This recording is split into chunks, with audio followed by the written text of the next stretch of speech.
গোপালগঞ্জে 1 মাসের শিশু সন্তানকে পানিতে ফেলে হত্যার অভিযোগে মা ও নানাকে গ্রেপ্তার করা হয়েছে।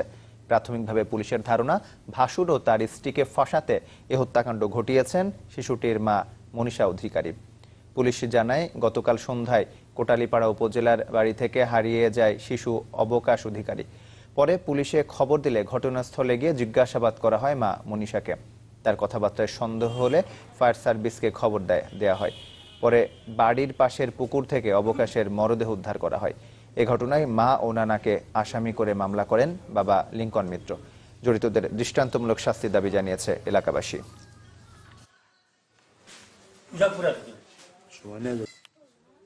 নিজে জন্ম দিয়ে নিজে বাচ্চাকে মাইরে ফেলায়, পানিতে ফেলে, আজ পর্যন্ত আমরা দেখিনি। এই বউটার কারণে আজকে দেখেন যারা ঘরে এই বাচ্চাটারে পালছে তারাও আজকে ভোগ দিয়েছে এই বউটার কারণে।